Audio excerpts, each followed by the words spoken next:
Hello, everybody, and welcome back to another Dark Avenger comic book review. We are on episode 398. Yep. That's insane. And we have 28 books this week. We got a lot to talk about, but we are late. For those of you that remember, last week we mentioned we were going to do this as a video as opposed to a live show. We were going to record this originally on Tuesday. We got to Wednesday, and we still hadn't recorded because, you know, whenever we plan something, something always goes wrong. So we got to Wednesday, and we didn't do it. Tuesday, Media Madness was yesterday, and that's why we didn't go live yesterday. And Media Madness was also awesome. Go check it out. They did Pretty Little Liars, and that was an awesome Media Madness for sure. So if you're a fan of Media Madness, definitely check it out. And so we figured, why not? Let's do it live because we're used to it. That's how the show has been for 20 episodes-ish now, give or take. So why not? I mean, we're used to doing it live, so do it live. Now, I'm going to give you guys a little FYI or a little thing here. We did start recording this episode already. We got through a lot of the books. We already tried this live, and what happened was something happened to our audio. It froze out, so that video didn't make it.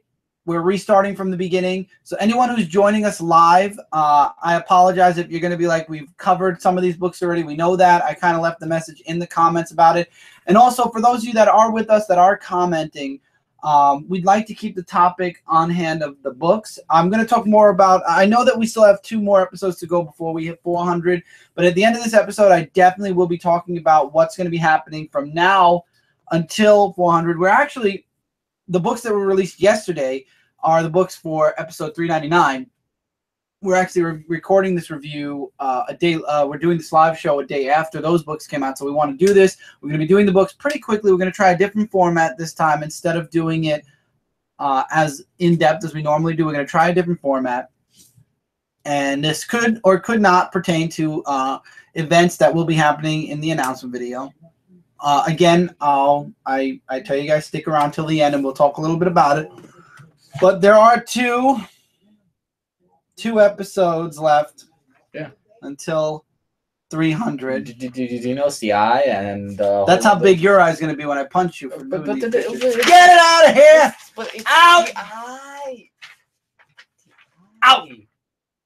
I see you. So anyway, the books that we will be reviewing that were released in this episode are the books that came out on June 21st, 2017. Right. So, like I was saying, stick around to the end. We will talk about stuff that's going to be going on. One thing I will say really, well, you know what? We'll save it all for the end. We have a second chance at the intro, so let's save it. There will be announcements about 400, what's going to be going on after 399, etc. Stick around. One thing I will say is, I'm going to say it at the beginning and at the end, one thing you guys definitely want to do is, if you're not subscribed to Dark Avenger C86, definitely, I hope you guys will take the opportunity or take this, if you enjoy the reviews especially, I hope you guys will take the opportunity to just go over to my channel and click the sub button. There is something connected to Dark Avenger C86 that will be going on, and it will be part of the announcement. So if you haven't subscribed to my channel already, please do if you enjoy this review, because there definitely is something that's going to be going on with my channel. And if you're not subscribed already, you might kind of be, well, you'll see it in the announcement video, but this is a little heads up. I guess most of you, I'm guessing, are already subscribed to Dark Avenger C86, so I'm not worried. But for those of you that are new, definitely check out Dark Avenger C86. If you're watching this on my channel, which this video will be going up on Wednesday on my channel, which is 2 days after we do 399 on Monday, so this will be going out on Wednesday the following week. So it's going to be going up in 6 days on my channel. We've caught up. We are officially caught up on my channel. 400. The week we do 400, well, I'm going into the 400. I'm doing it again. So, well, this will be up on Wednesday. 399 will be on Monday on Frontline. This is going up Wednesday on my channel, which is the first Wednesday of, actually, I think it's the 4th of July. Yeah. It is well, the 4th of July is on a Tuesday. Oh, it's Tuesday, so it's the 5th of July that this will be going up on my channel.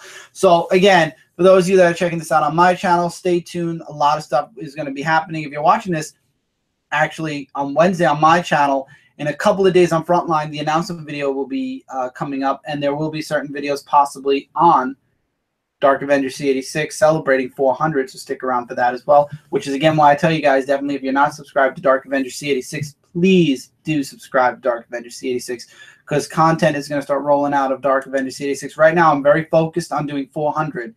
Once we hit 400, I feel like things will fall back into a norm, and I actually will be doing a Dark Avenger podcast before and after 400. Before 400, talking about a couple of things going on in life, and after, kind of backing up all the stuff I'm going to be talking about on the announcement video, which will be on Frontline.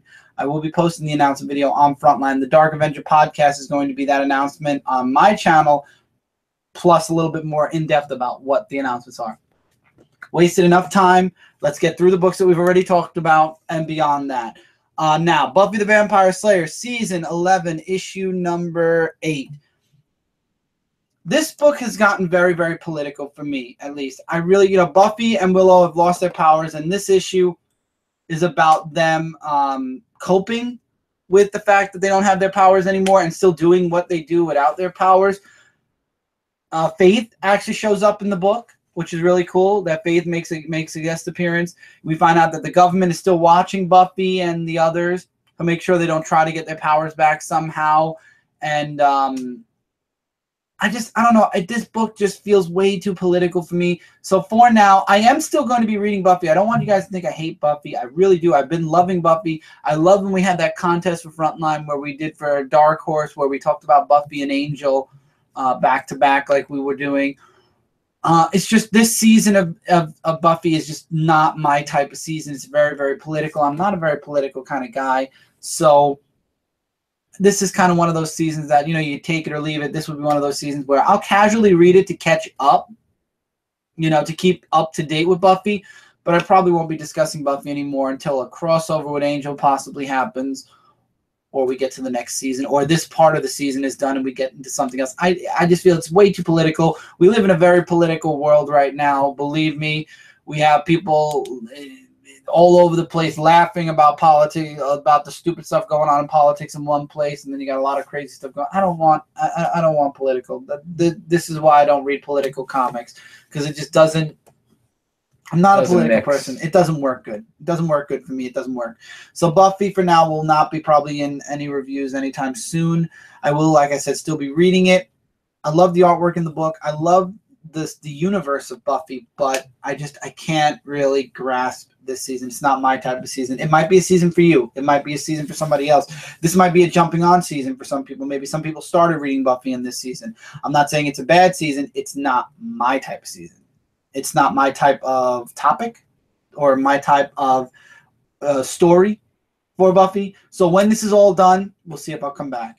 But however, Angel Season 11, Issue number 6 is something I am into.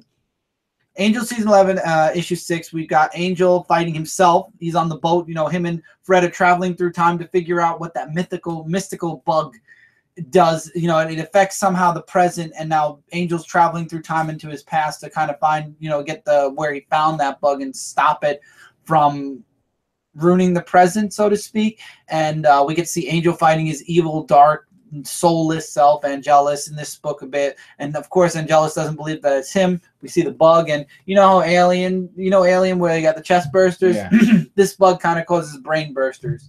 Oh, wow. Very interesting, but at the same time, very disgusting. The pirates attack, like you mentioned in the last issue.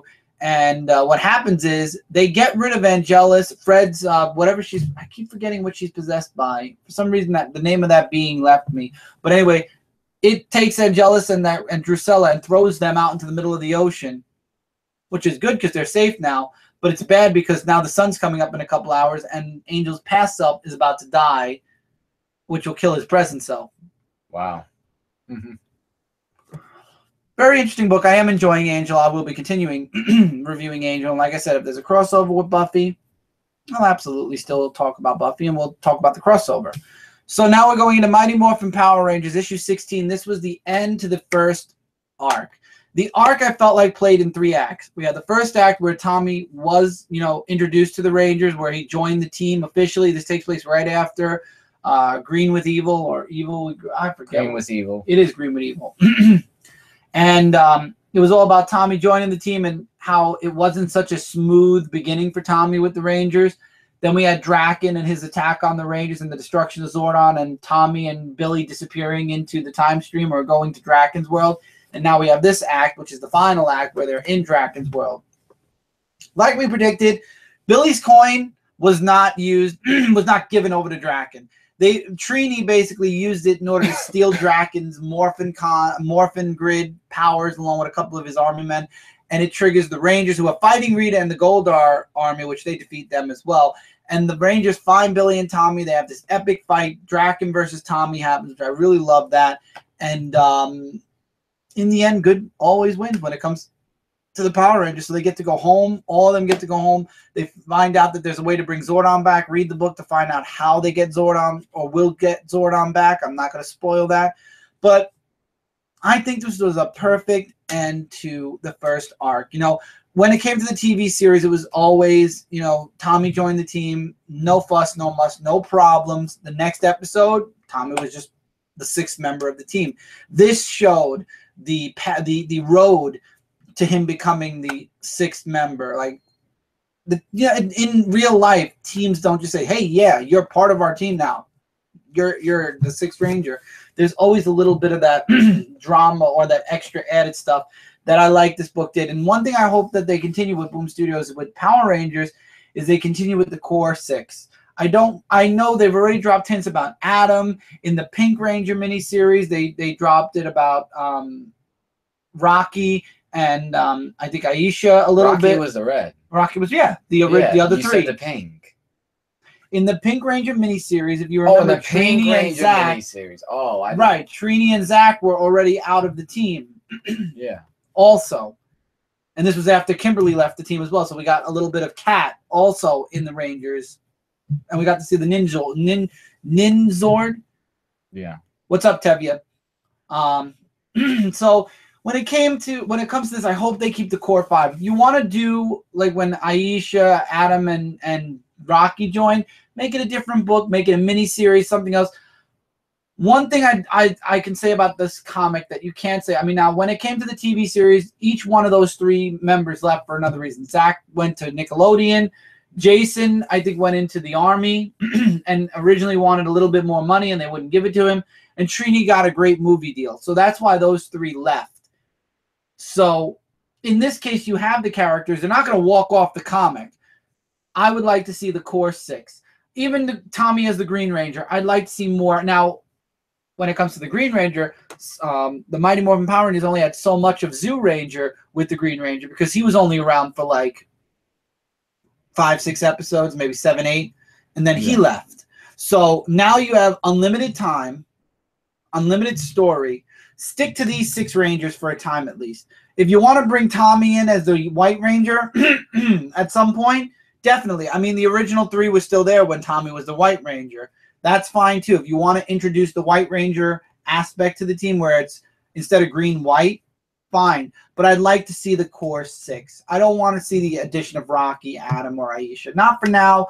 I mean, if you do that, then you might as well just keep going, go to the Rangers in space and Turbo and everything else. And then, again, you're going to fall into the same problem as the TV series does, always changing Ranger teams. I would like to see the core 6, the original 6, just keep going with the stories, keep throwing them out there. It took 16 issues to get through the first story. That's a year and a couple of months. You can keep going with this original team. I mean, if you want to throw out miniseries, I mean, there is going to be another ongoing that's coming out where it's their life. So it's basically the Power Rangers without being the Rangers, like the non-Ranger parts. So basically Power Rangers meets Archie in a way. I probably won't review it. I'll read it, but for a lot of Power Ranger fans, that's something that everybody would like to see more of also, is their normal lives. When they're not Rangers, what are they doing? Exactly. So for me, it's not particularly for me, but for somebody out there, it might be something for them.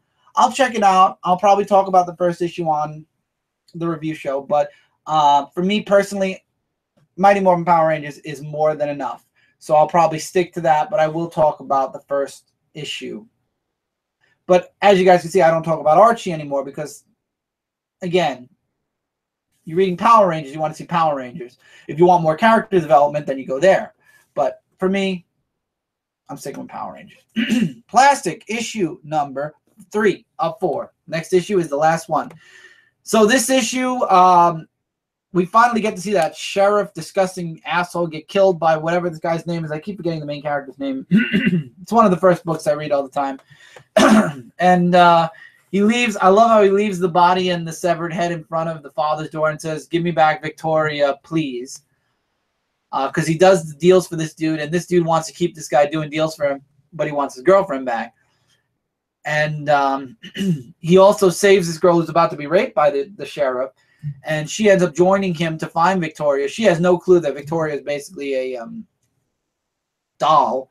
And I think she starts by the end of the issue to see that this guy is off his rocker a bit. I'm a little disappointed, though. I wanted more backstory for this guy because apparently he has no records anywhere. Not with the FBI, not in the police, birth records, nothing.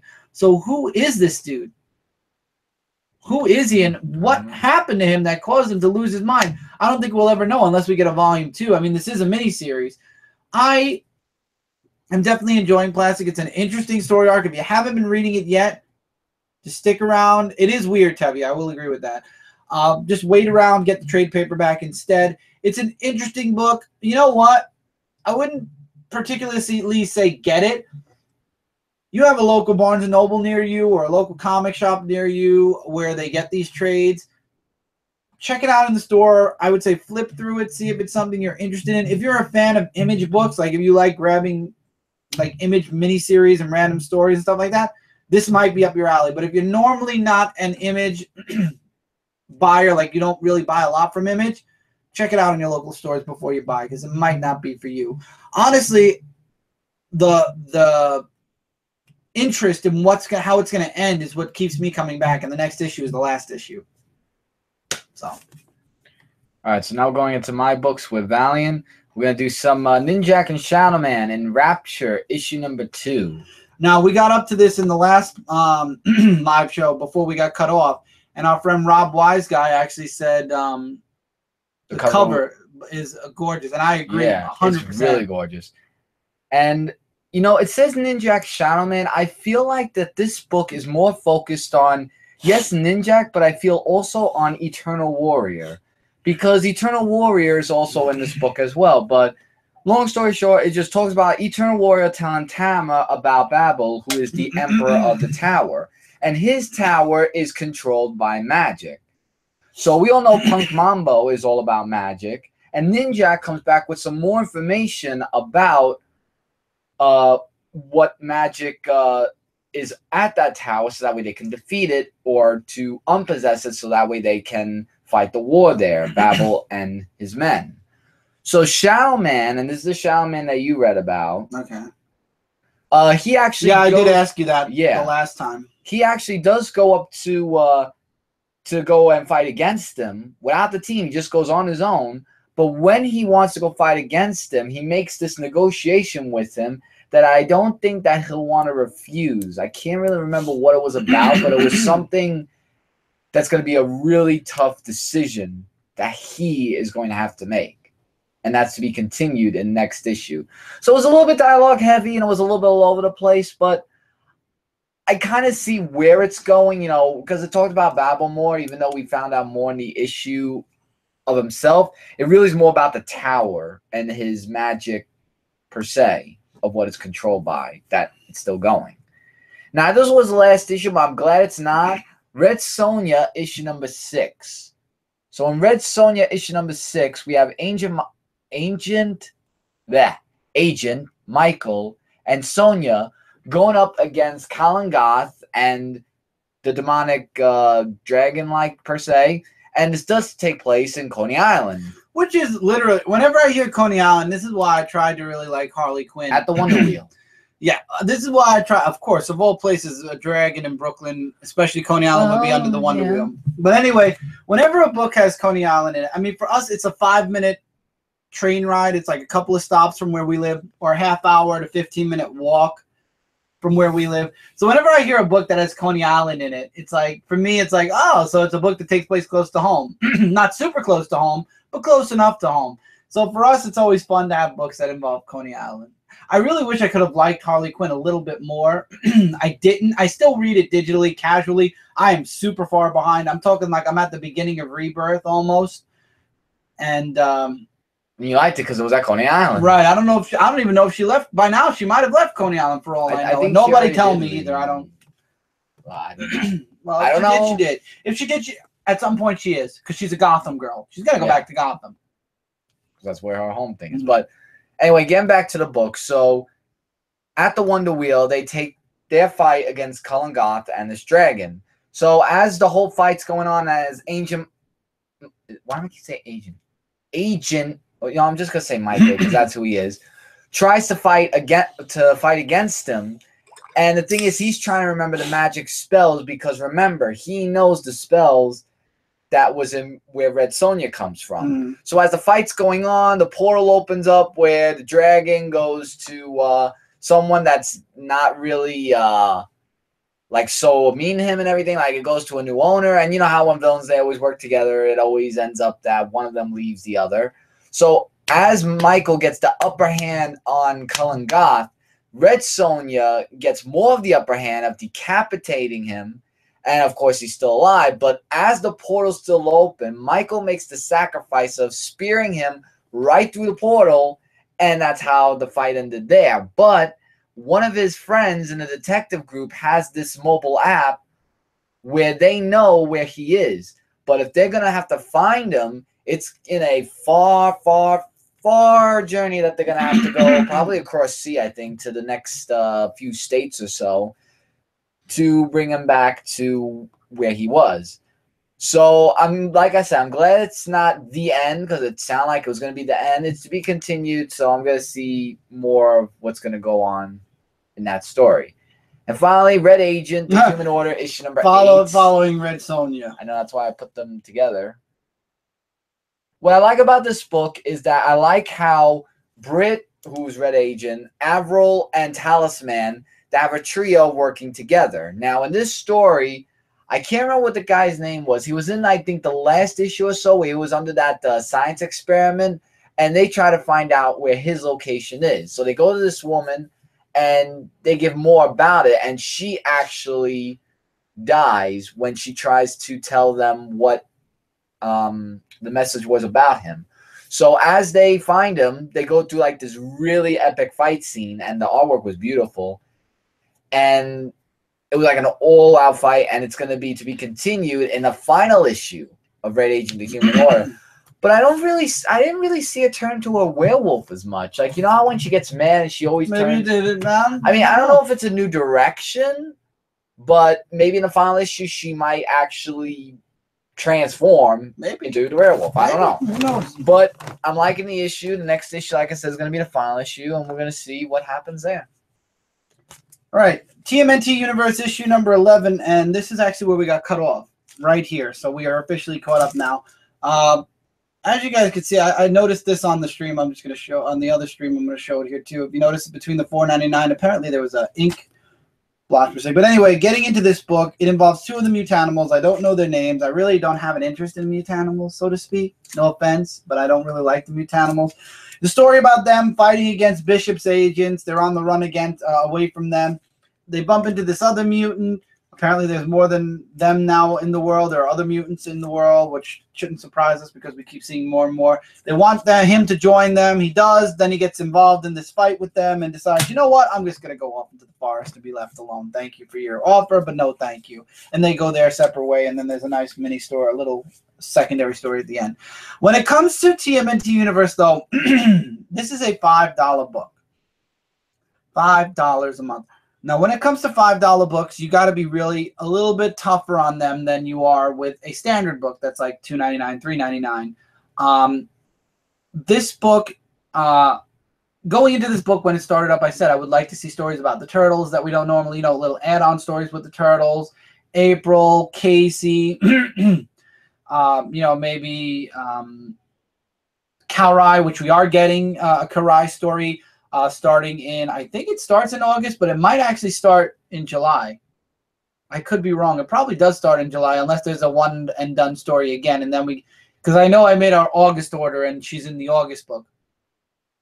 But having these really out of the way stories with like for Alloplex and Angel with the Toad that's going to be part of the TMNT story next, which scares me because I did not like that. Was the worst TMNT Universe book to date. This book was better than that, artwork and story wise. But to have this one and done story. When this series started, it had the Turtles. It was about the Turtles. It introduced another character, brought Null back, for an issue. That was good. I enjoyed the first arc. I hated the secondary story like the first story. Then we got into the Toad story, and that kind of took it out. And now we're in this one, and it's still not. I'm really all for building on the TMNT universe. I want the universe to be expanded on and built on. But for $5 a month, this is not a mini series, and this is not something that's for a limited time. This is every month, 12 months out of the year. There's 12 issues every single year. Next month actually is the year anniversary. It started last July, and it's going into its 1 year anniversary next month, the 12th issue. I don't see this as a physical book on my reviews if this is the direction they're going much longer. This will actually, and it hurts to say this is going to be the first TMNT book I drop. It's not the main TMNT book. That book will remain physical. But I think I will be moving TMNT Universe to my digital pile because for $5, I just don't feel like the book is at that point. If they were to bring this book down to $3.99, less pages, fine. I don't care. I would get it. But for $5 a month, and for the title TMNT, it's just not worth it for me. I would rather read it digitally and pay a little bit less than read it physically and pay $5. I can get 2 books for the price of this one book. I feel like that was one of the first. This was actually one of the first books I read again because once you see the cover, it's not about the Turtles. It's about these guys. I love the Eastman covers. Don't get me wrong. If I can get an Eastman cover, I always get it. But actually, this is not an Eastman cover. This is a Freddie Williams, the second cover. But if I can get an Eastman cover, I do this. Just this time around, it didn't happen, but normally I do. It's not my. I would rather focus. This is like the Power Rangers again. I would rather focus on the main Turtle book, and we're gonna have Dimension X in August, which is just like Bebop and Rocksteady, 1 issue a week for 5 weeks. The first week of August all the way to the last week of August. And we're going to have that. We're going to have the main TMNT book. We're going to have TMNT Universe. A lot's going on. And again, that series is only $2.99 or $3.99 as well. And it's once a week. TMNT Universe has just not been there for the past couple of months for me. Maybe it's best that it moves to digital for me. That's probably what's going to happen after the Kalrai story. We'll see what's next. If it's a Turtle story, obviously I'll keep it physical. Right. But if it's going to go right back to being side characters that, it'd be nice to read it digitally, but not have a physical $5 book on it, I'll move it digital. Just the way it'll have to be. I mean, you got to be, when it comes to $5 books, you got to be harder. And I hate that. I truly do hate that because I love the Turtles. But $5, especially because Marvel does $5 books all the time that we got to worry about. And then when DC hits their annual books or whatever, which it starts. Actually, it started a couple of issues. I could talk. It's happening now with the issue 25s where they're charging an extra $1. You'll see that when we get there, and they're doubling the pages there. There's a lot of reading going on. When it comes to stuff like this, I can read it casually whenever I feel like it, and again, read it digitally instead. It's endgame time, and I'm not going to get too into it because this is going to be part of There Can Be Only One. The next podcast, Highlander, The American Dream, issue number 5. This is the final part. This ended really, really well. I liked how they introduced Carrigan and how it leads into the first movie. I like the final bout between Connor and Hook. We find out what happens to the monk in this book. It felt so good. It felt true Highlander. If you're a Highlander fan, damn, you should have read this series. If you didn't, get the trade. Get the trade and actually go back and get the other trades that I think Dynamite did. Dynamite did 3 or 4 trades. Get those as well. But this writer knew his Highlander, knew Connor. It felt like I was reading a Highlander movie. it felt like I was in the Highlander universe again. I really do hope they pick this up. They picked up Back to the Future. They picked up so many other books. This book has fair potential, like all the other books, to really be something huge. I definitely would recommend checking out Highlander American Dream. It was a pleasure to read, and I truly, truly hope that we go back to the Highlander book again soon from IDW. And if IDW doesn't want to pick it up, Dynamite pick it back up again, or somebody pick it back up again. It was such a pleasure to read. The writer, who is, I want to give the writer credit because he did a great job with this series, and this is the last issue. Also, just to let you guys know, Clue, the book Clue is out from IDW. But writer is Brian Ruckley, art by Andrea Muti. This book was just amazing from start to finish, man. This book had amazing, amazing, amazing stuff going on in it. I would definitely recommend you guys check out Highlander, The American Dream. It was really good, amazing stuff. I'm really glad that Brant and I started the podcast, and I'm even happier that I read this book. It brought back Highlander nostalgia. If I didn't already buy the Highlander DVD sets, after reading this, I totally would have. Because it just brought back all those feelings of why I love Highlander so much. Now going into the digital DC and Marvels, Injustice 2, number 4. We get more on Harley versus Ra's al Ghul. We get a really nice backstory on Batman talking to Ollie's son about him and Damian's relationship, or how Damian grew up. We all know that Damian is the we don't know yet, but we found out in the game already that it was Damian playing Batman. We're going to find out very soon in the comic, I guess, as well. Spoiler, I guess, for those of you who haven't played the game yet, but if you're reading the Injustice comic, 9 out of 10 of you are playing the game also, so you already know this. It was a nice story. Honestly, I find this falling into a casual read for me soon, but I am enjoying it. I'm not saying I'm dropping it. I probably will read it a bit slower. There are just so many books. I mean, 28 this week, and this week was a light week. Plus, there are issue 25s that are double page. There was annuals that are over there that we're going to talk about that are digital. There's so much to read that some things have to. I mean, it's starting to get to the point where God bless Jay to hell. I mean, Jay reads everything, and he's been doing the reading of everything longer than me and Mike have done the comic reviews. Probably longer than I've been collecting. He's been reading almost every single book. For me, after we get to like 30 books a week, it gets overwhelming. And right now, I'm at the threshold of I'm reading a lot of books, and there's a lot more that's still coming. Legacy is coming soon. And I'm starting to get that feeling of, and you know, having a week off made me realize I have an overwhelming amount of books to read. And I need to start putting, even if I love a book, I need to start putting it in a casual read pile, because there's a lot. There's just too much to read, too much to review. And this is all going to culminate into, like I said, the announcement video, which again, I'm going into before the end of the review. But at the same time, I'm talking about it now. So I want to talk about that now. Injustice 2 is a good comic. I'm not saying it's bad, and I will still be reading it. But I think it's going to fall into a casual read just because I can't do what God bless Jay can do.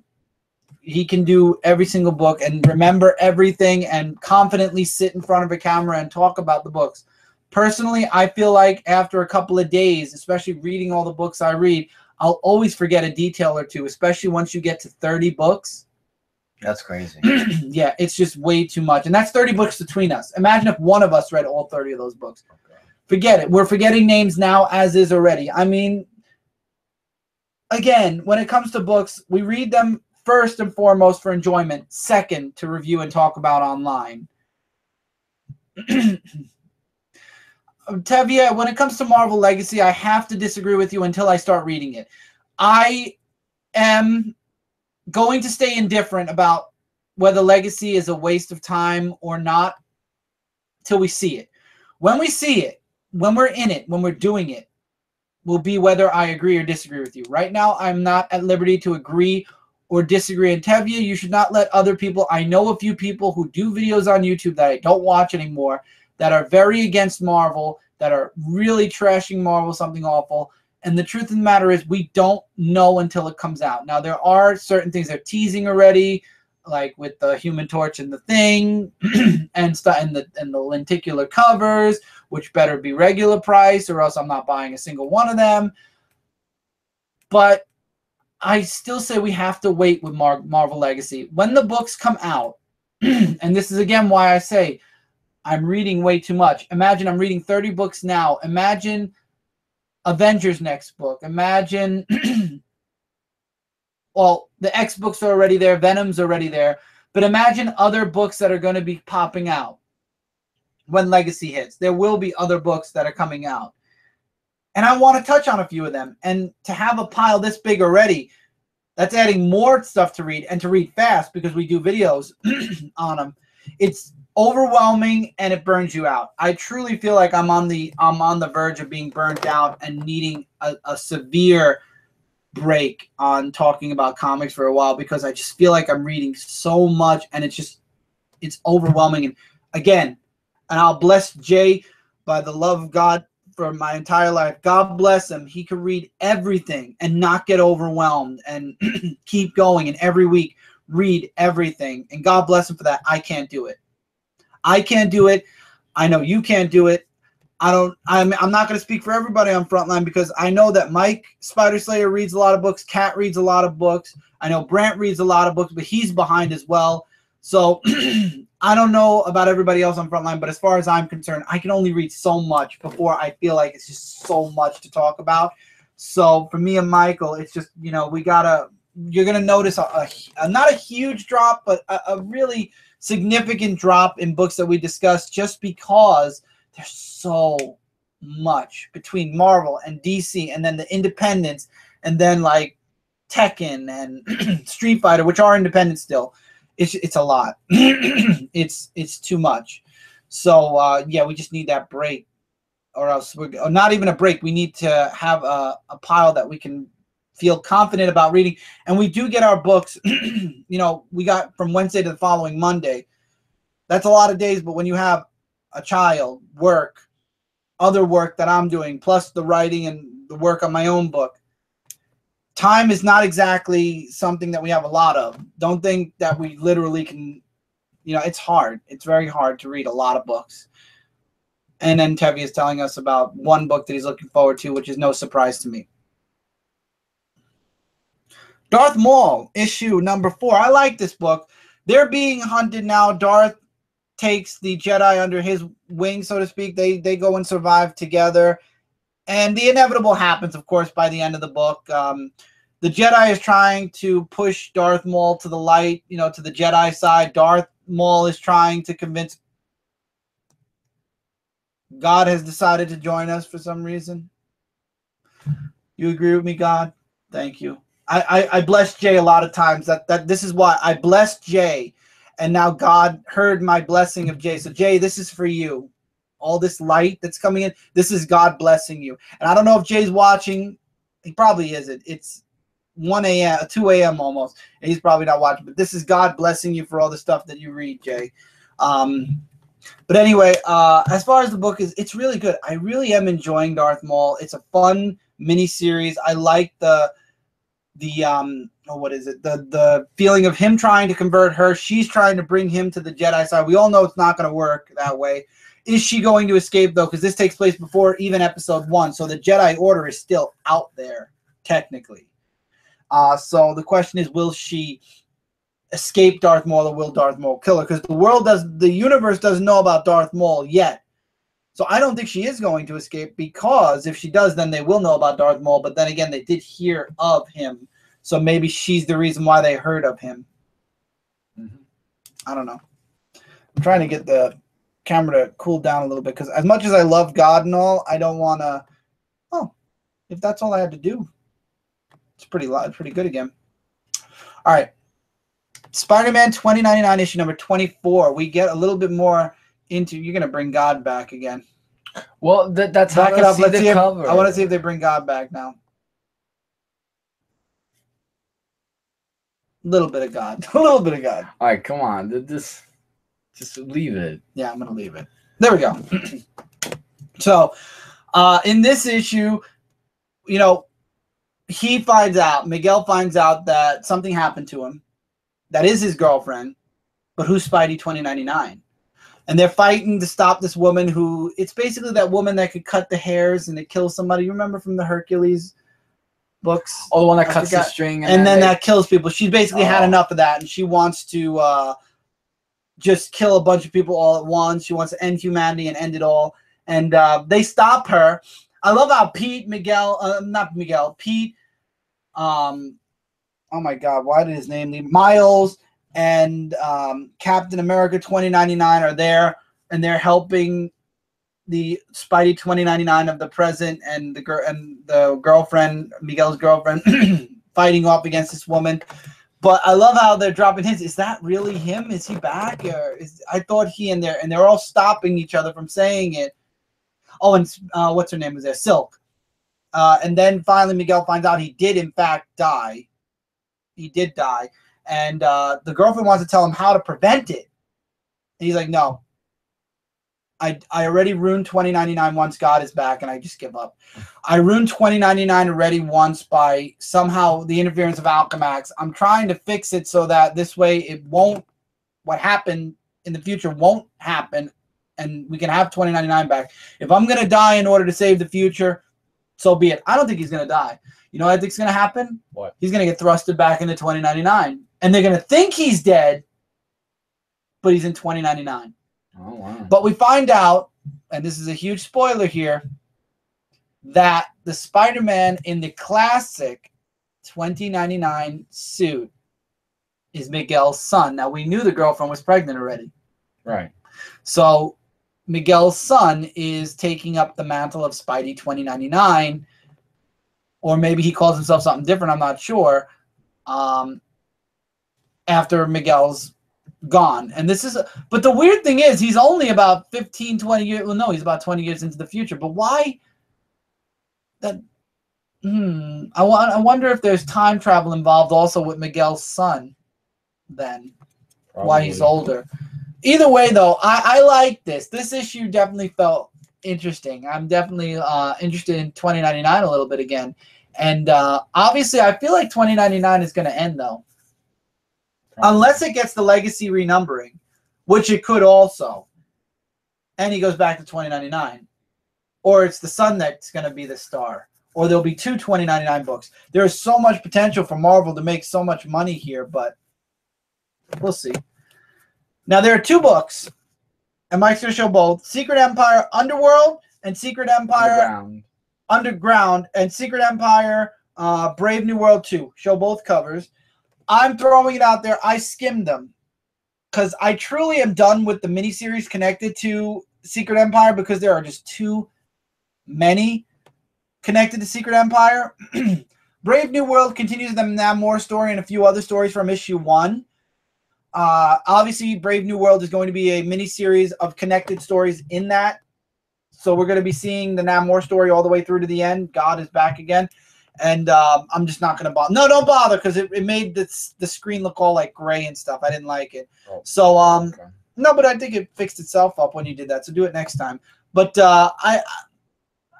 again, when it comes to Marvel's events, they look to make that extra $1. And Brave New World issue 2 continues the Namor story. If you hate Namor like Kat hates Namor, you're not going to want to read this book. You're not going to want to read anything. You're not going to care. These are all little stories that make no difference. Does it really relate to... No. That's what I'm saying. These are all small stories that have no impact. So why do them? Exactly. That's just a waste. Oh. So, Brave New World, done talking about that. And as far as the other one, which was Underground, I skimmed it. Didn't like the art. Don't care. Don't give Marvel extra money. If you're enjoying Secret Empire like I am, read the main book, read whatever books you normally read, that crossover in Secret Empire, and that's it. I'm reading XMen Gold, I'm reading Amazing Spider-Man for now, and I'm reading a few other books. As they cross into Secret Empire, I'll just continue to read them as usual, and then when Secret Empire is over, I'm done. That's it. We're done. It's over. And I'm not getting any minis. Secret Warriors, I believe, came out this week as well. I just breezed. I didn't even bother reading it. I think. I could be wrong. I'm done with all the minis and stuff connected to it. Don't need it. You don't need it. I mean, if you want a full, like if you want the full experience of Secret Empire, get everything. Get every single miniseries. Get every single book that crosses over to Secret Empire. Get Secret Empire. Get the director's cut. Get the I Want Your Blood Money variant for $2,000 for issue number 1 through 10, because issue 9, 10, and 8 are coming out in August. Yes, 3 issues are coming out in August because they had to add that 10th issue. And guess what? Issue 9 and 10, because issue 9 was the end, it's $5. But because they added a 10th issue, it's still $5. They didn't lower the price. They added the 10th book, and that's also $5. So $10 for the last 2 parts of the book. They did it again. Damn it, Marvel. This is why I don't buy their miniseries. Because it was supposed to end at 9. They could have lowered the price by $1, made it $3.99, and said, okay, the last issue's 10. That's going to be $5.99. No. Both books are $5.99. And, of course, they'll both be bigger than the normal series, but still. I'd rather the 10th book be $5, shrink the pages in the 9th, and put them in the 10. I guess that works. But again, this is why I'm glad we're getting an 18-month break after this event, or so Marvel says. Will they stay true to their word? Probably not, but we'll see how long that lasts. And will Legacy be worth it? That I'm not going to say probably not. I need to actually see it. I want to actually see it, and then we'll know if it's worth it. Now, I read this very, very casually because I just wanted to get the heads up because it's an alpha. Now, as you know, Weapon X and all Totally Awesome Hulk are setting up for the big event crossover between the 2 books. All the books up to this point were set up. Now we have the WMD, Weapons of Mutant Destruction. This is the Alpha one-shot, I believe. Whatever, it's number 1. So it's number 1. This is where the actual event is starting. So we're starting here. And yes, I know, Tevya, Venomverse is coming out. Is starting actually. $3.99 Venomverse, or the Edge of the Venomverse issue number 1 actually will be out. But anyway, Tevya, you weren't here at the beginning. We're trying to stay on topic of the books we're talking about. I know we were just talking abroad, but now that we're back to this, let's stick to just what we're talking about. What were we talking? Yes, the one-shot. I got the trade paperback. As you guys know, I'm getting Weapon X as a trade paperback. And the trade paperback that I'm getting is all the setup, all the Weapon X books up to this point, the first Totally Awesome Hulk book, and this. This one-shot is in it. And then we go into the actual event. And the actual event, which is in the end of the book, they show you all the checklist. I think it goes all the way into September. All the way into September. And everything up to this point is a setup. This book, we find out how the Reverend came back to life. We found out that he's been doing this for a while. We have the team setting up to go after this dude. And we have this other guy. We find out that one of the robots was modeled after one of his followers. And we find out that he's taking actual followers of his cult and using them to mutate them into his ultimate weapon. And that's what he's stealing the DNA from all the Weapon X mutants for. And he wants to destroy mutant kind or whatever. It was an interesting one-shot. Again, it's all set up for what's starting in the next Weapon X issue. I don't understand why they start a book and the first thing, we got to start a crossover right there. Right now, we got to start that crossover. Weapon X should have had its own story first. But then again, Totally Awesome Hulk might be totally awesomely leaving the fold after Legacy. Or maybe it'll be sticking around. Who knows? I know that a few things are going to be changing when Legacy comes out. We'll have to wait and see. So I had 2 really awesome books from Marvel this week. And Michael had a really good book from Marvel this week. XMen Gold issue number 6. We find out that Rachel, we get in the mind of Rachel, and we find out that she's just not reaching her true potential because she's afraid of herself, afraid of what she'll become if she reaches her true potential. And she takes a walk down her own mind, so to speak, where she talks to her mother, Jean, her father, Cyclops, and just herself also from when she made her first appearance. And she kind of snaps out of it, and she, you know, we all know that the Sentinel that they're fighting, the X-Men, is sentient, and the only way to stop it is through a psionic attack. we find there was a really interesting scene with Storm and Gambit. And then they take out the Sentinel. Something's happening with Rachel. Something's happening with Pete. And we see little hints that the Sentinel might still be alive somewhere. Interesting book. Obviously, the next issue will be, however, going into Secret Empire. This is the end of the story arc. So what happened to Pete? What's going on? What did Rachel see in those eyes? I'll show you guys what Rachel saw in her eyes. I thought that was interesting. I think Rachel somehow is attuned to the multiverse a bit, because we get to see like old Marvel, we get to see America and a few of the other time-hopping mutants. So it's very interesting what's going on with Rachel. I'll be interested to see where this goes with Rachel. XMen Gold has been a really awesome book. I'm really enjoying it. I would definitely recommend it. Looking over, of course, the bad artwork and the bad publicity this got in the first issue, this is a really good X-Men book, and definitely something you guys should be checking out. X-Men Gold and Blue are the beginning of Legacy, and so is All New Wolverine. The X books in general are starting Legacy off, and so is Venom 151, I think, or 52 we're going into next. And I believe Peter Parker, which I'll be talking about in a moment, is going that route. You know, we got books starting in Legacy already, because obviously they'll, you know, started. Yeah. You're not going to end them so early to start them up again. All right. So I reviewed this on Frontline, which is Luke Cage, issue number 2. And since let me show you the cover a little bit better. Yeah, I like to show a page of artwork at least. And I'm going to show you, yeah. And since issue number 1 was good and interesting, I thought, why not give issue number 2 a shot? So starts off like Mitchell Tanner, who saves Luke Cage's life. Then we get to Mario Corello, who is talking with what was her name? The artwork's great, by the way.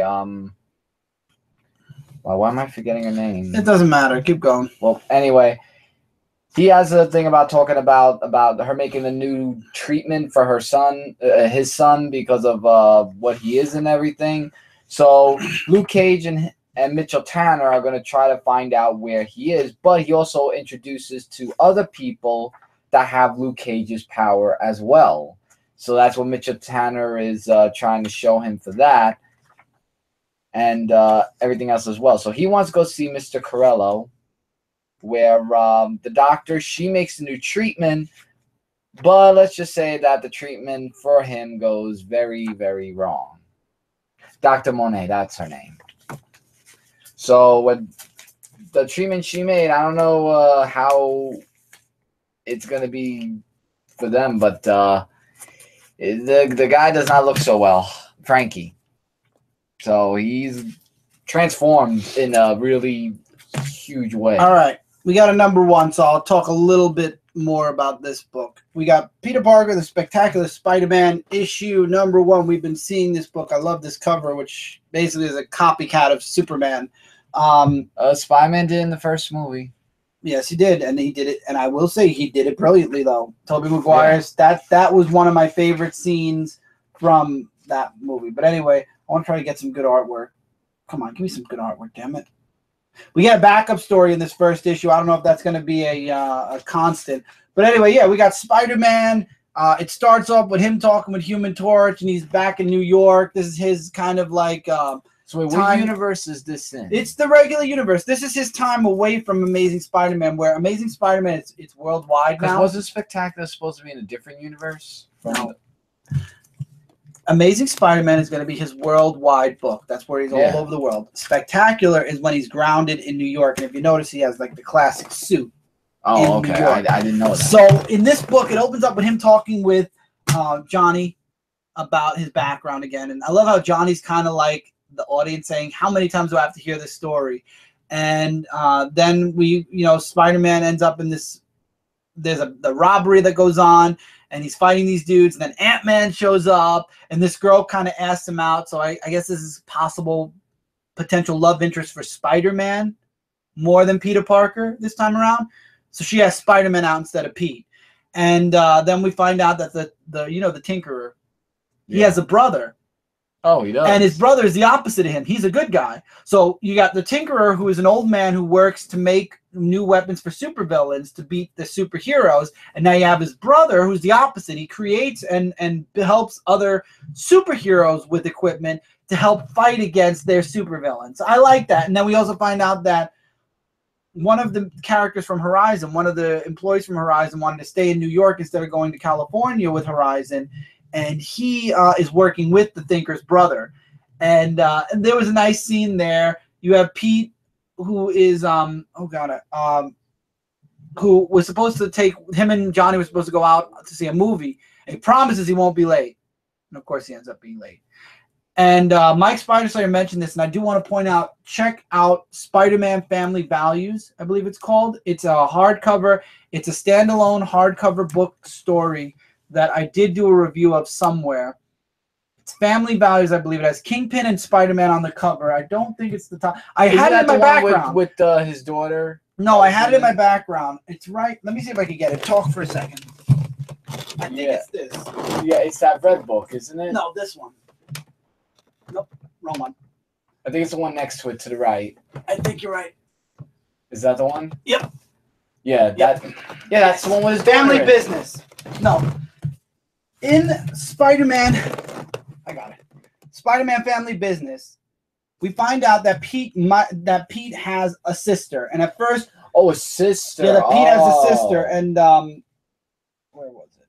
I want to see if it shows somewhere. It was like towards the beginning, wasn't it? No.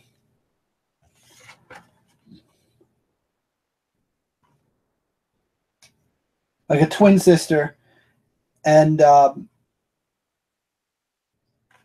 God, I want to try to get a good picture of her. Like, I know she reveals herself to Pete towards the beginning, and Pete thinks that she's gone by the end of the book, and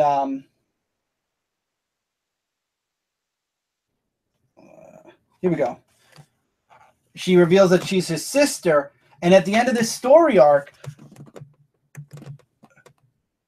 Pete's sister talk is cool. Thank you, man, and that's Braven Campbell. Welcome to the show. So she was introduced in Family Business. If you did not read Family Business, I would definitely, it looks like that's where Peter Parker, the Spectacular Spider-Man, is going from. Definitely check out Family Business. It is a $25 book. Really cool. It's a really great book. I enjoyed it. It's a standalone hardcover story. I believe I actually still have the digital copy, unless I used it. No, I used it. No, I used it. But definitely check this book out. It gives you a bit more of a background on Pete's sister. But I like how they kind of played off Spectacular Spider-Man where nobody knew about it. Because, yeah, Johnny's standing there waiting for Pete, and then this girl comes up, and he's like, oh, hello. Because she overhears him talking to Pete.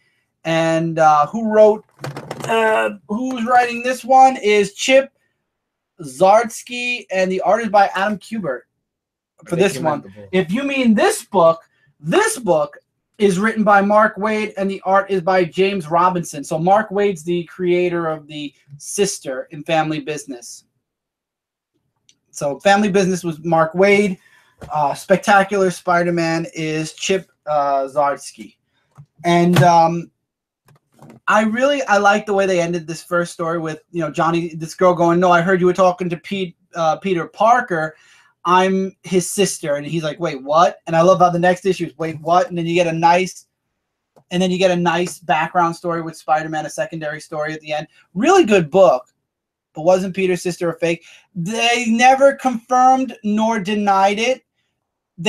She did play it off that it was fake in this book. No, I don't. I think somehow I believe that, yeah, you're right. I know where you're going. I don't want to spoil this book, Tevya. You're right, where it did end in this book where the woman wasn't, 100% his sister. But I don't know if what they're going to do is they're going to springboard off of this book back into Spectacular. I'm just pointing out where the sister first appeared. I don't want to give a background on the sister. I want people to read this book, Tev. So I'm not gonna go off and explain this book and review it. But this is a good book, great artwork, great story, Mark Waid. But the sister did make her first appearance in Family Business, so definitely check out Family Business if you want the full background story on the sister. Okay, Tavia, I put the quotations for you. Sister. So now we go into DC Comics. Spectacular Spider-Man issue 1, really good, a lot better than Amazing Spider-Man. I promise. I will say this, guys. While Amazing is on the chop block, if Peter Parker's Spectacular Spider-Man continues the route it's on in this book, oh, it's sticking around. It's sticking around way past Amazing. All right, so now we're going into some DC books, and this one's crossed with Looney Tunes. Lobo Roadrunner, issue number. I have to take it out of the cover. Issue number 1. This book was really awesome. Like, what this book talks about is that it does. Yeah, it does talk about the first book, like goes in the DC Universe, where how Wile Coyote was created and how Roadrunner was created. They were in like a secret laboratory, and they were like mutants, so to say. So they were like created by these scientists. And then basically, I just want to show you Lobo artwork, because the Lobo artwork was really drawn amazing. And this is the Lobo we all like, not the Lobo that we saw then. And we're going to talk about that Lobo. The main man. That's the main man. And that Lobo's gone. Yeah, thank God. It is a nice cover. I agree. Yeah. And we had Brevin who said. Yeah, and then we have Wile Coyote, who was trespassing in the military place where he shouldn't have been. So his objective is to become a super genius to, of course, stop Roadrunner, because that's his mission. He asks Lobo to try and do it for him, and then Lobo tries to go after the Roadrunner as Wile Coyote's going to Oa, the home of the Green Lantern Corps, to finish Lobo's business. I forgot who was to go against this guy. Do you know? Kilowog. Yeah, Kilowog. Thank you. So they're basically doing each other's jobs as a trade. And it's just like really just funny. And it was just the way the ending was, where Wile Coyote, he got the ring to get Roadrunner. So, yeah, that was just awesome. And then the second story just goes Looney Tune artwork, where Lobo is being all PG and Bugs Bunny's like saying, it looks like the WB Lobo. Yeah, that looks like the Superman version of Lobo. Mm-hmm. And he's like, and Bugs like saying, you can't do this, you can't do that, because your contract says this and that. And he's just going so mad with trying to get Roadrunner, and everything just with that was, well, he thought he killed Roadrunner, and Bugs Bunny's like saying, you weren't supposed to do that, but he escaped. Ain't he a stinker? Really great book. I really enjoyed reading that one. And I think the next one I'm reading is the All-Star Western with Yosemite Sam. I'm waiting for that. I have Batman Elmer Fudd this coming week. All right, but this week you have Wonder Woman Tasmanian Devil. It was all right. It was all right. It truly was. Wonder Woman as a child. Wonder Woman as a child ventures off into this forest, and she encounters the devil, and she kind of knocks him out, and then he wakes up years later, and she's Wonder Woman, and she and him team up to fight these invaders from. I love how Aquaman has long hair and a beard again now. What are they gonna do next? The hook hand again? They better not. Oh God, no. And Wonder Woman and Tasmanian Devil team up against oh God, what's her name? Medusa, and Taz and Wonder Woman end up fighting this girl. He gets into this armor, and they fight her. They win, of course. And Taz goes back to his world happily ever after. And then the Looney Tune version, of course, kind of basically the same thing. You have other. It just does a little recap of what. Yeah, it's a recap of exactly. PG way. Exactly, it's a recap of what happened in the book, 100%. Where Taz helps the woman in the end, and he saves Wonder Woman from the invaders. The end. It was a very nice book, but again, they should have let him talk like they did for Wile Coyote. You know, he didn't talk. He talked the way Taz always talks. So, yeah. Next book. Dead Space for Trinity, issue number 10. I'm really not digging Dead Space. I'm really not. I truly am not. The thing, not the video game. Yeah, no, the video game I dig. This I don't. So we find out that the beings that this other being wants to destroy, the aliens that are attaching themselves to the Justice League's head, apparently they're sentient. They're not a virus. They're actually sentient beings. And this thing is explaining that they found them on their world and they cultivated in their world, and they invaded like a virus. And if they end up on Earth, the same thing's going to happen. But we find out that they're actually sentient. They want to live, and it's not they're not exactly a virus. They just need hosts. And what happens is a Wonder Woman finds this out and then joins. What the hell? Yeah, so it looks like Wonder Woman's going to be fighting this dude next. Oh, we have some preview artwork for the Aquaman book. I like the artwork in Aquaman. I might check it out, actually. I do like the artwork teaser for Aquaman. I might actually check it out, starting with 25. Jeez, I think it came out this week. I'll have to look that up again. Right or here. Last week. Really, this is a weak story arc. It really is. I feel like Trinity's been weak, and that's sad because this is the Trinity of heroes. Trinity of Wonder Woman, Batman, and Superman. At this point, I'd rather they end Trinity and do World's Finest with Batman and Superman, because Trinity is just not holding up like Superman, Batman did. If you guys remember back in the early 2000s, Public Enemy, and then you had Apocalypse Now with Supergirl, the reintroduction of Supergirl. Man, it was so good. I'd rather have World's Finest back and just get rid of Trinity, because it's just not, the stories for Trinity are not holding as well as the stories for World's Finest. Not the one we got in New 52, the one we got pre-New 52. Batwoman issue number 4. We got Batwoman fighting the girl that was raised by Sophia, and we find out that she wanted to destroy the island because Batwoman apparently destroyed Sophia and the island. But in the end, Batwoman's able to stop the destruction of the island. Nobody who didn't see that coming. The girl goes away and says, "Remember, Kate, death is on your doorstep." So now she's got to chase after these dudes, which is leaving Karaya once again. So she does end up leaving Karaya, and she leaves the bar, which she owns now, in the hands of somebody else, and she gets annoyed again that Kate's leaving. She's leaving a mess for them to clean up, and it kind of leaves off where the many hands are basically gunning for Batwoman. What's next? To be continued. And we find out also that Alfred's daughter is talking to Batman behind Batwoman's back to make sure that Batwoman stays on the straight and narrow. But in the end, she second guesses herself and doesn't send that last message to Batman, warning Batman that she's working with the underworld, with thieves and stuff like that. So I don't know if that's going to play a huge problem in the future.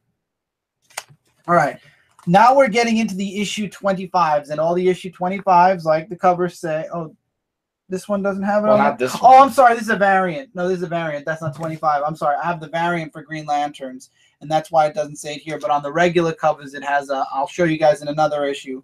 It's double sized. That's why the $3.99 price tag. Some of them will stay that way. Some of them won't. I don't believe this has a digital code. I actually want to check to confirm or deny that, and I don't see it, so I don't believe I don't believe it has it.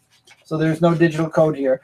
So Volthoom tricks Jessica and Simon to go with him to the Vault of Shadow, or the Vault of Shadows, and we find out a little bit more about the original 7 lanterns. We get, I think, the backstory on one of the Green Lanterns that Jessica and Simon knows, and then we get another backstory on the girl who I believe had Kate's ring.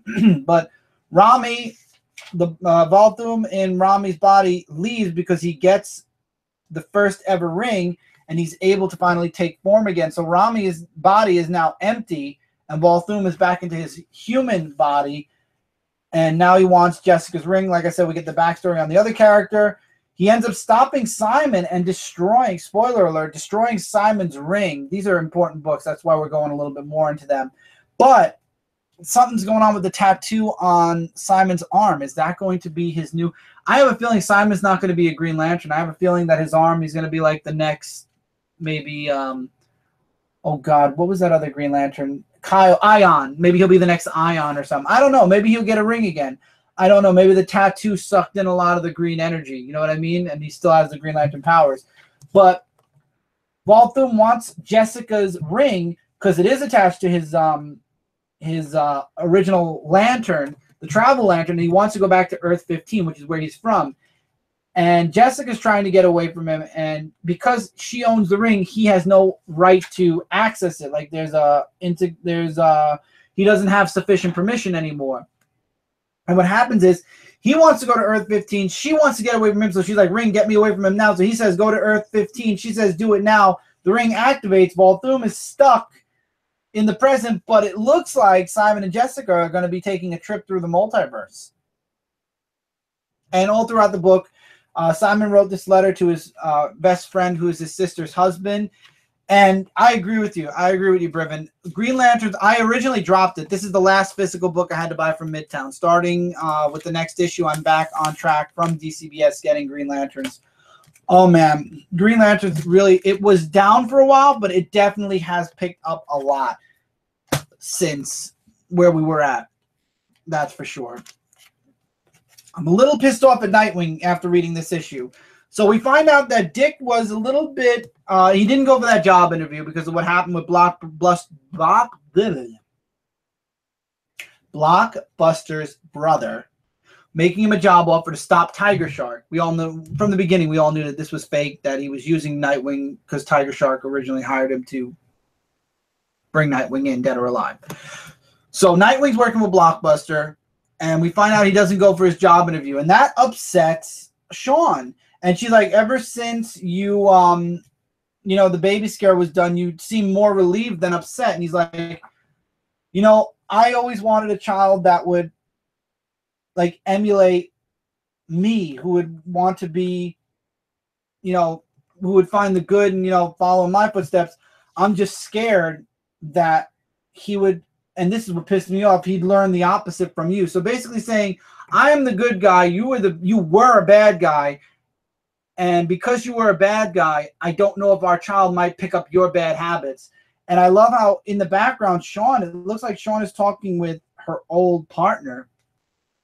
So I think that Dick is really pushing his girlfriend to not only be his ex-girlfriend, but he's pushing her right back into crime. And, you know, I'm a little upset at Dick. I would expect him to be a bit smarter than that. We also get to see Skyhook. And if for those of you reading Superwoman right now, you know that Skyhook is the main antagonist in that book right now.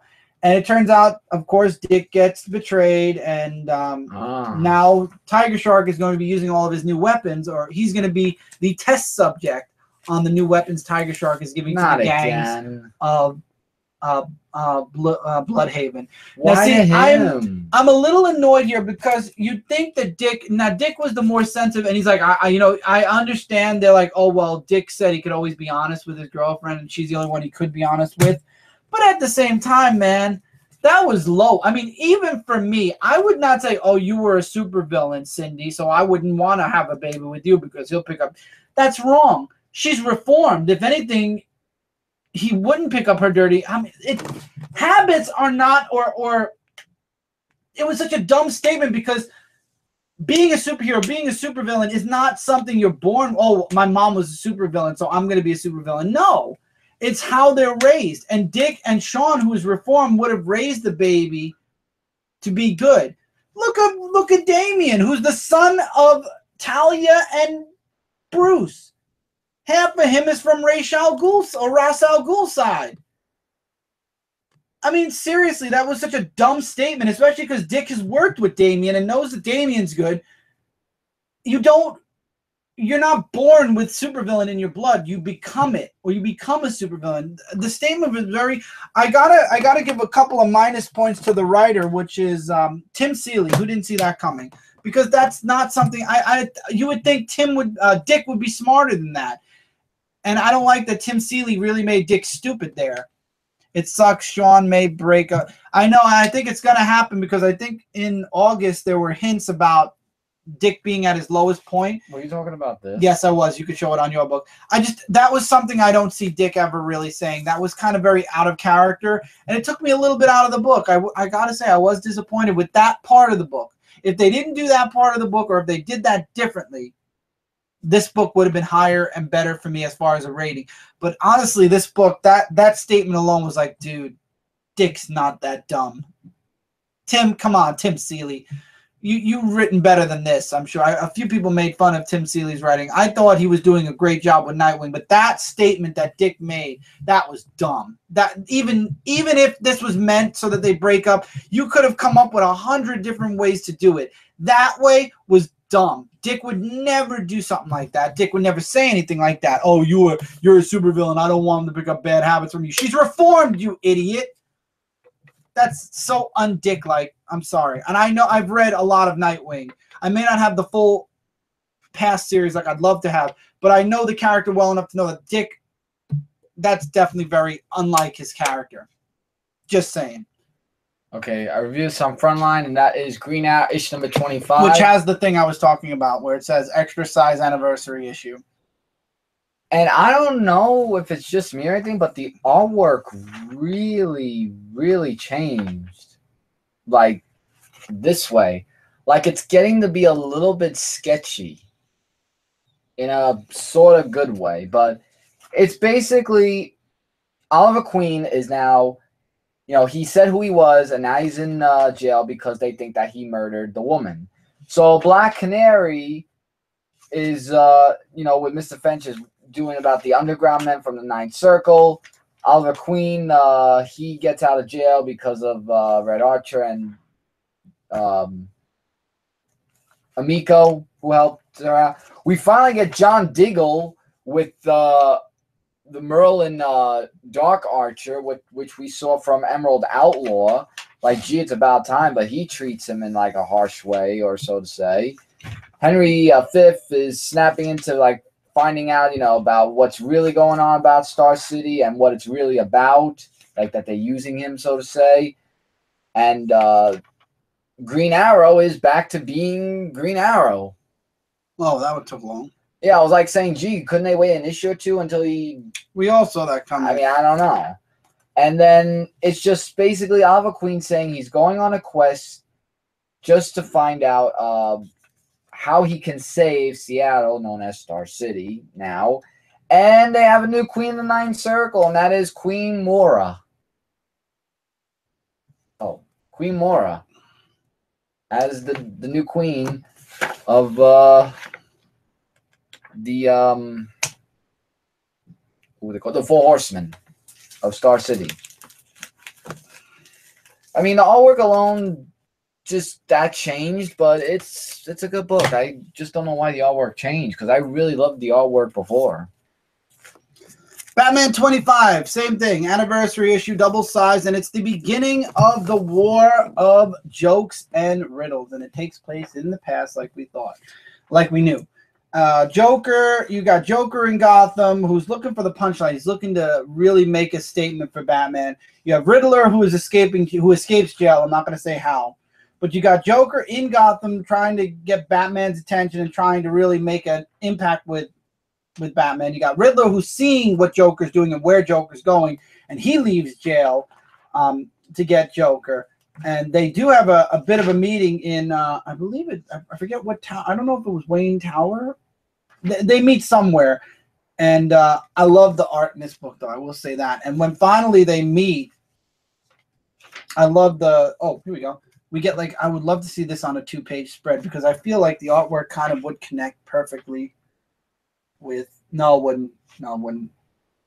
But you get to see the first meeting of Joker and Riddler, and Riddler's like, I know what you're up to, and I know what you're trying to do, and he's like, I'm gonna, you know, oh, what was it? The only move, I can see all the moves, everyone. It's what I do, and this is the only move that gets us out of this hell. And he's like, oh, I forgot what it was. He's like, basically, he says, oh, he wants to kill Batman with Joker. He's like, we have to team up. That's the only way we'll get out of hell, and the only way we'll get rid of Batman. And he's like, and Joker's like, or I could do this. And that's when Batman shows up, and we find out that Batman's the one telling the story. He's like the word bubbles, which we kind of knew from the beginning. And he's telling this to Catwoman. So this takes place, obviously, after the proposal, so we don't know what she said yet. All we know is they're in bed together. And this is Batman telling the story of the war and jokes to Catwoman. And he's like, you don't know this. I never let anyone know, not the boys, not Alfred, not even you. But now I've got to tell you the truth about what I had to do that nobody knew about during the war of jokes and riddles. So Batman's dark secret about what he had to do during the war of riddles and jokes, man, am I interested. Yeah. If I wasn't before, I am now. Yeah, I almost forgot to mention one more thing about Green Arrow. It's a new story arc called Broken Arrow. Forgot to mention that. But it said so in the review and kind of fun. So, Super Sons, issue number 5 is the aftermath of what happened in the first arc. Robin's grounded, John is grounded. One thing I kind of feel was a little out of character, unless this is going to be his new personality, is John is very rebellious against his parents, but I like this way of him better than like, oh yes dad, yes whatever you say, yes mom, whatever you say. I like this whole like, you know, you're not letting me be who I am. You know, I have these superpowers now, and you're not letting me, you know, you're grounding me, you're forcing me to move to Metropolis, and you won't even let me be who I am. And he runs off the Superboy, and he goes to the Batcave where he wants to fight Damian because it's Damian's fault for all this happening. And I love how Batman and Superman were watching the entire time. And Alfred, well, before that, Alfred gives a little bit of a backstory about how Superman and Batman weren't always friends. At first, they were very against each other, and then they became like the bestest, like brothers. And Superman and Batman say, you know what? You guys can do what you want to do. You can be who you want to be, Superboy and Robin. But when it comes to John, he has to do it with Robin. So if Robin is not there, if Damian is not with him, Superboy can't. Basically, Superboy needs to have somebody with him. He can't go off and be Superboy alone. That's why we don't have a Superboy comic. And I don't think we ever will. I think by that time, Connor is going to come back because I get the feeling we get hints about it. But in the end, the move is going to happen. As Clark said, no matter what, it needs to happen. It's going to happen. It's the best move, and I agree with him. But at the same time, the meeting John halfway is we'll let you be Superboy as long as Robin, for now, is your partner. I like it. I really do like it. It's a way for John to get out there as Superboy and still, you know, mentor Damian a little bit and still, you know, be a superhero. Yeah. And Damian's going to teach him all the wonderful things that he knows. I love the first lesson is don't be sorry. Time for exactly, Brevin. Time for fun. He says never ask for permission. Ask for forgiveness later. I love that. That was a perfect starting point. So while Batman 25 was the beginning of an arc, Superman 25 was the ending of the Manchester Black arc. And it was good. You had Superman. We all called it. I want to throw it out there right now because I'm sure everybody was worried about Lois's leg. It was fake. Manchester Black showed John what he needed to break him. So what we saw on the screen, I'm sorry, I'm getting rid of God a little bit. What we saw on that screen, I sort of did, still a little bit of him, but what John saw on that screen was wrong, and now he's controlling John, and him and the elites are fighting, you know, against Superman, Batman, and the others. And I love how Superman gets struck with this lightning bolt from the multiverse, and we get to see Bizarro World. We get to see a different Jor-El and Laura, which was interesting. And we get to see Damian Batman again, which we haven't seen since that miniseries. Very, very interesting stuff. And in the end, though, John fights back against Manchester Black when he finds out that the mother's completely and utterly fine. And with the help of the girlfriend, or I'm calling her girlfriend, but with help from Cobb's granddaughter, they're able to take out Manchester Black and knock him out. So the aliens, basically the elite, are staying in Hamilton as their home. Superman is moving, and now that John's not drinking that stuff to keep his powers down, John finally learns how to fly. So that's a huge book. This book, look at these 2 pages. This is Superman. This is what we've been missing for 5 long freaking years. We've been missing the Lois and Clark. We've been missing the heartwarming moments. Dan Jurgens wrote this? Dan Jurgens did not write this. This is Peter J. Tomasi. Dan Jurgens is on Action. Oh, maybe that's... And we find out also that Manchester Black is still out there somewhere. So he is in the rafters. So he'll be back. We just don't know when. But man, oh man, this is the way Superman should have been for years. This would have been my #1 pick of the week. Honestly, this would have been #1. The ending was perfect. Lois never lost her leg, which I'm glad, because that would have been a horrible thing to explain out. And just the Lois and Clark moment, the John learning how to fly moment. It was great. And now the next thing in Superman is him and John going away for a bit, while in action, when the Revenge Squad is over, we're going to see them moving to Metropolis. Yep. Which I am kind of looking forward to the end of Revenge Squad. I feel like it's being stretched out a little bit. So now that's the end of this review, guys. I want to throw out a few things before we go, as we are getting very, very, very close to 400, and we're kind of in the 399th episode week. As a matter of fact, once this review's over, we're going to start reading the books that came out yesterday. Unless you've already started, and I haven't started yet. They didn't come out yet. It came out yesterday. They didn't? Mm-hmm. Wednesday. Always do. Oh. But anyway, next weekend, or next Monday, which is only 6 days away, no, less than 6 days away, this is going up, this will be up on Thursday morning. You guys who are watching with us that are crazy and up late at night, Thursday, Friday, Saturday, Sunday, Monday. In 4 days, we'll be doing episode 399. We're going to try to get it back to Monday. We really want to get it back to Monday. As you guys know, no Dark Avenger Live or Frontline Live for the next 2 weeks, this week and next week. Next week is the 4th of July week, so there won't be a Frontline Live next week. No Dark Avenger Live this Friday or the following Friday, since it's the 4th of July week. The following week is 400. And we're doing 400 on that Monday. So not this coming Monday, but the following Monday is going to be 400. But we're going to be celebrating on that weekend. So this is why I mentioned before, if you're not subscribed to Dark Avenger C86, not only is the announcement connected to Dark Avenger C86, but at the same time, there will be videos that go up from that weekend on Dark Avenger C86. So if you're not subscribed to Dark Avenger C86, my channel, please definitely take the time out. Go to the main channel, Comic Frontline. Go over to Dark Avenger C86. Click that sub button. And you might want to start clicking that notification bell as well, because it's connected, like I said, to the announcement that will be going up that weekend, the weekend before the 400th episode. I will be posting the announcement video on this channel. So there will be a Dark Avenger comic book review announcement video on this channel. And then on my channel, probably that Monday will be the Dark Avenger podcast post episode 400. No, it'll be Tuesday then. So it'll be on Tuesday, the Dark Avenger podcast. And then 400 should be going up that Wednesday. And then after that, we're going to move forward from what the announcement, what my announcements will be from that point on. If you're watching this on my channel, it's Wednesday. So 399 already happened on Monday. And this coming weekend is going to be the celebration weekend. So if you're watching this on Dark Avenger C86 right now, next week, this coming up weekend for you guys is the 400 celebration weekend, and Monday is the 400th comic review. So be ready. You guys are closer who are watching it on my channel. Most of you are watching this on Frontline right now. Most of you have watched it either live or post live.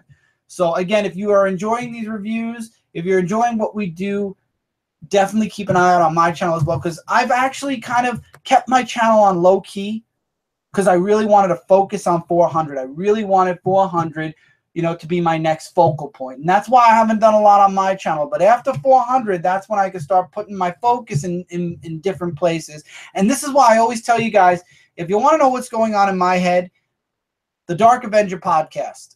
I like to keep myself open. I can keep my thought process and what I'm doing and how I'm doing it open, so all of you know what I'm thinking. I don't want to throw out spoilers for 400, so I'm not going to throw out spoilers, but there will be a pre-400 podcast where I'll talk about just stuff in general, and then there'll be a post one. But I like to keep myself open. I like to keep you guys in the loop of what's in my mind. And I love to hear from you guys, and I love to hear your feedback. So that's why I do the podcast as well. Nobody really gives me that much feedback on the podcast, but you guys are welcome to at any time. So that was this episode. We have, like I said, next week is 399. It's 4 days away, and then we're going to be focusing on 400. It's been an awesome ride so far. I'm really looking forward to hitting that 400. 400. We've done this 400 weeks in a row. 300. 100 for you, almost. That's right. Well, you were the cameraman for the first 100, so technically you were still around. Yeah, but I meant reviewing-wise. Yes. So we got a lot of things coming up. So definitely keep an eye out. There's just so much going on. And like I said, we're not doing any live. We weren't even supposed to do this live, but we decided to do it because it was so late. and there were no live shows on Frontline tonight. So just keep an eye out. Like I said, the announcement will be in 2 weekends. 400 will be in 2 Mondays, and we're going to really fight hard to read all of our books this week and get you guys $3.99 next Monday. One thing I will say is, if you enjoyed the way we're doing the review now, that's a good thing, because we're going to be probably doing stuff like this more in the future. So like I said, keep an eye out. We got a lot of stuff coming your guys' way very, very soon. Keep an eye out over here on Frontline. We got lots of stuff. What's the name of your channel? I'll do it for you right here. There you go. You just youtube.com/ and you put that in, and you'll find mine. For those of you that don't know, my channel is Dark Avenger C86. But most of you guys who are subscribed to Frontline already know my channel. Most of you are subscribed. For those of you that aren't, please subscribe to Dark Avenger C86. There's a lot of stuff. Not a lot. See, I don't want to overwhelm myself either, but there is stuff that will be going on Dark Avenger C86 soon. So please do subscribe to that channel. This way you're in the loop of what we're doing. But there's a lot of stuff coming up on Frontline. You know, SDCC, San Diego Comic-Con, right around the corner. Mike and I covered E3. If you missed out on E3 and you want to recap, we recapped all the conferences. Go check that out. I'm sure we're going to do some of that for San Diego for sure. I would love to see what DC and Marvel are going to have in their conferences this year. So we'll try to do what we can there. We'll see if we get any news. Maybe we'll discuss the news. We'll have some topic videos for Frontline. We got a lot of stuff we're planning for Frontline too. And then as far as the gaming side, Frontline Gaming Zone, right now we've got our friend Rob, aka Firestorm, doing Assassin's Creed. We got a bunch of stuff. We got a bunch of games that we just got that we really would love to. We're going to play for fun. We're not going to do walkthroughs, but we might stream a little bit of it. I got to teach Michael how to stream as well. You can mention what I'm going to be doing. Yeah, Mike has Crash Bandicoot. That's coming out tomorrow. And I will be doing it tomorrow, so keep eyes out for that. Mm-hmm. And yeah, so that's it, guys. We will see you guys live next Monday, not Tuesday and not Friday. There'll be 2 more Dark Avenger live shows that are not happening, and Frontline Live next Tuesday won't be happening either because of the 4th of July week. As far as regular videos for myself, they'll probably follow the week after the 4th of July because it's been a busy week this week, and next week's going to be a busy week also. I'll try to throw something up here or there for sure. I actually am working on one thing that might get thrown up on Frontline this weekend or maybe earlier. Who knows? But yeah, I'm spending way too much post-review time. So thank you guys so much. Like I said, keep an eye out on Dark Avenger C86. Keep an eye out on Comic Frontline. We are your #1 source for comic-related news, reviews, and a whole bunch more. If you like what you saw here and you're new, which I'm believing Brevin Campbell 12 is, thank you for showing up, everybody, live, by the way, Tevia, Brevin. Before the other show that didn't happen, that we had to end, that ended up getting corrupted, we had Shamar, we had Rob Wise Guy. Thank you guys for showing up for that show as well. Sorry that the audio screwed up and the whole show died slowly. But thank all of you for showing up live. But if you're new to Frontline, click that sub button. This way we're in your sub box. And this way we're in your sub box and you don't miss out on a single video. We have tons of live shows on this channel, 3 every week, most of the time, unless it's a holiday. We got Frontline Live, Media Madness, and Dark Avenger Live. These are the 3 main shows that happen each and every week, unless it's a holiday week. So they'll be happening starting the middle of July again on time. So definitely click that notification bell so you'll know when we go live, or you'll know when we post up a new video, because apparently YouTube has to have a sub button and a notification bell now. And yeah, till next time, everybody, take care. Keep reading, keep collecting, and I will see you guys really soon. I always forget you're here. Yeah. We'll see you guys really soon in the next video. Have a great night. Have a great weekend, and we'll see you guys on Monday for the next episode. Hey, everybody. Bye, guys.